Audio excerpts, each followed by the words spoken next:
I was around in the 80s or in the early 80s when I lost half my friends to an epidemic then. And so I know real well about the value of a person's time. I don't waste my time. I enjoy leisure time, but I don't waste my time. I don't let other people waste it for very long. But when I see that happening, I call them on it. On the other hand, I have made time online for doing a lot of research that I've enjoyed and learning this social networking stuff. It's been kind of a playpen for me. And I have enjoyed some back and forth with a few friends online, not people I met online, people I knew from like real life, who actually helped to introduce me to the MySpace and some of the other sites that I get on. And of course I did start drawing the line at how much time I was going to be spending with people who I met online. And in bits and pieces I've learned that it's one thing to get to know people for the occasional cam chat or trading pictures or such, which I really like doing. And that's a whole other area that I'm not going to get into here because it's like I don't want to make this an adult video because I enjoy that area of the social networking too. But I had to realize that people I meet online, as far as it's going to go, is the chat stuff and the pictures.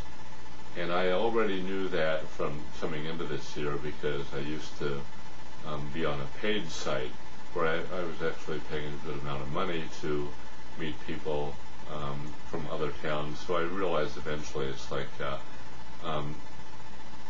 I don't need online to make casual friendships. I've never had any problem making friends. I've got any place I go.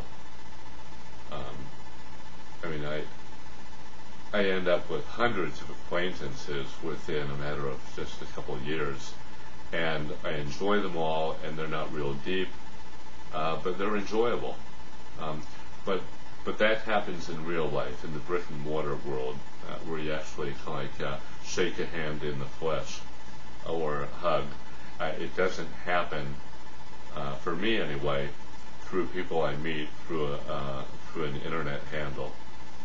On the other hand, I did decide to keep a short list of friends who I've met in real life, keep up some back and forth online when they moved away, and see, at least try and keep up some ties with people who I actually liked in real life, and because one of the things I found is I've moved around so much in my life. I've traveled city to city, back and forth, coast to coast, and overseas, and I've been pretty good at keeping up long-term friendships and long-distance friendships.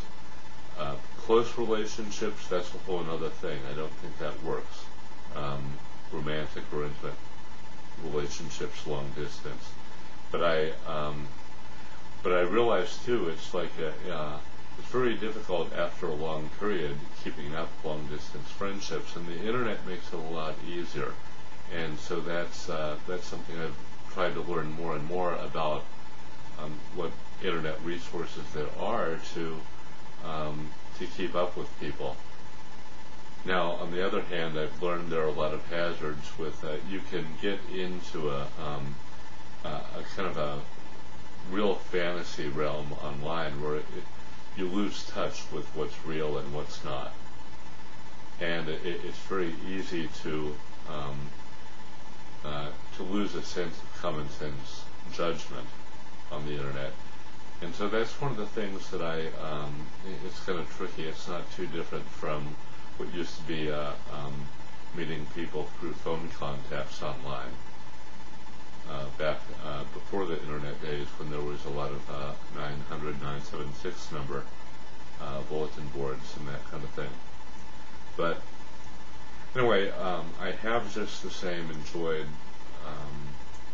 using what little bit of free time I have late night, traipsing around this adventurous online world, and I'm learning some of the boundaries there, and sometimes a little too late, but